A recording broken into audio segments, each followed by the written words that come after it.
पीड़िता न्याय दाबी कर कांग्रेस पक्षर प्रतिवाद करा सरकार विरोधी नाराबाजी दे राली करिसेंती कांग्रेस नेता और कर्मी दोषी को कठोर दंड सह न्याय प्रदान दाबी करिछि ओडिशा कांग्रेस। पीड़िता मृत्यु नहीं युव कांग्रेस मुख्यमंत्री बासभवन घेराव करिछि। महिला सुरक्षा देवारे राज्य सरकार विफल होइथिबा तुरंत मुख्यमंत्री और उच्चशिक्षा मंत्री इस्तीफा दियंतु बोली दाबी करी युव कांग्रेस मुख्यमंत्री बासभवन आगे प्रतिवाद करिछि। महिला न्याय न मिलिबा जाए महिला को जेपर्यंत न्याय न मिली से जाए सरकार को सुआई दिज्व नहीं बोली युव कांग्रेस चेतावनी देछि। देखंतु वर्तमान मुख्यमंत्री बासभवन पाखरे देखंतु से सोईचंदी ताको उठाइबा पे आसु बाजा बजेइबु गीत बोलिबु ताको उठाइबु कारण से सोई पड़िचंदी। मंत्री एपर्यंत इस्तीफा देले नहीं अथच निरीह पिला आरेस्ट कर पठाउछन। आपण देखथिबे गुंडागर्दी करूछंदी पुलिस लगे माड़ मारुछंदी जेतबेले मोहन माझी डरे पुलिस लगे कि मारे या प्रमाण है। देखंतु शह शह पुलिस जगछन एमाने आगुरु जगिदान से झियो को से झियो एमती मरि नथा ए प्रशासन तक मार देछि ए मुख्यमंत्री तक मार देछि से एमपी तक मार देछि से गण शिक्षा मंत्री तक मार देछि। निजे कहितले आपण राहुल गांधी मध्ये कहछन हत्या करा जायछि आत्महत्या।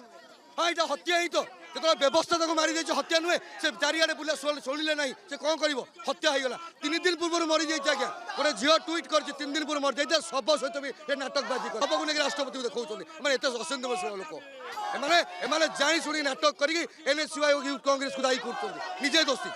देखंतु बाजी देखिबा जदी सीधा सड़क से एठारे प्रतिवाद करूचंती मुख्यमंत्री बासभवन सम्मुख रे एवं ये जो प्रतिवाद रही रंजित पात्र देखंतु जो भली भाबरे गोटे निरीह झीर जीवन गला तार दायी आम मुख्यमंत्री एवं शिक्षा मंत्री तुरंत इस्तीफा दियंतु नचेत आगामी दिन में मुख्यमंत्री एवं सूर्य सूर्यवंशी जोरदार विरोध करा जिवो। आज जवाब मांगे आसु मुख्यमंत्री की ए सरकार तांको मारिछि से झील को निरीह झील को 6 मास हम टर्चर बारंबार बारंबार से कहला सत्य कथा शुणिले से आत्महत्या कला तुरंत इस्तीफा दियंतु सरकार आउ योग्य न रहिबा को तुरंत इस्तीफा दियंतु। आपण आज जो घंटे बाजा बजौछन तुरी तांको इस्तीफा आमे दाबी करछु तांको न्याय कोन भाई मिली नथला 6 मास धरी दाबी कले बारंबार बारंबार कहबा सत्य से आत्महत्या कले बाध्य होई तार दायी के रहिबो मुख्यमंत्री एवं सूर्य सूर्यवंशी तुरंत इस्तीफा दियंतु। देखंतु मुख्यमंत्री एवं सूर्यवंशी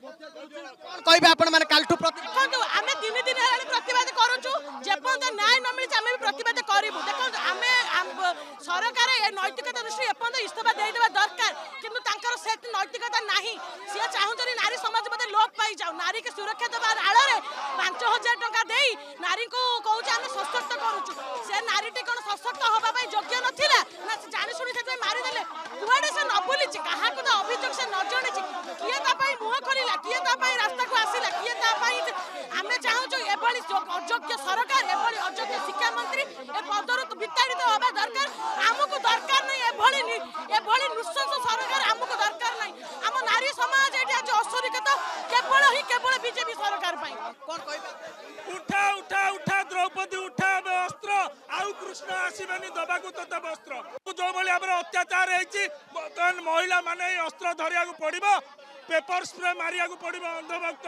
आखिरे कईची केचिबा पड़ो बीजेपी वाला देहरे आ हुइसिल मारी कहीदेवा हम जे ए बीजेपी सरकार ए मोहिना माझी ये होती नारी अत्याचारी महिला धर्षणकारी व्यभिचारी।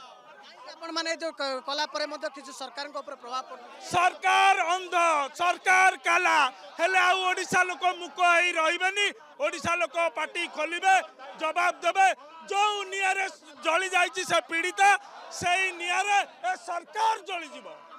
मनोज बाबू कौन कहबे प्रतिवाद देखणु ए व्यवस्थार अवहेला एवं सरकार अवहेला जो गोटे निरीह बीपीर छात्र दल फंटाल जो छात्र फंटाल हेडर गोटे कर्मकर्ता आज जीवन हरैला तेणु एमाने जानी शुणी योजनाबद्ध भाव गोटे से जीवन हरैला से तदंत हवा दरकार और जो मैंने बर्तमान गादी बसी ठीक तदंत उच्च शिक्षा मंत्री इस्तीफा देवा दरकार और मुख्यमंत्री इस्तीफा देवा दरकार ता सहित ये जो एपिसोड किए से पेट्रोल नहीं किए से भिडियो करूला किए दियाचिल देला ये सब न्यायिक तदंत ମାଧ୍ୟମରେ ସଠିକ୍ ତଦନ୍ତ ହେବା ଦରକାର, ଲୋକଲୋଚନକୁ ଆସିବା ଦରକାର।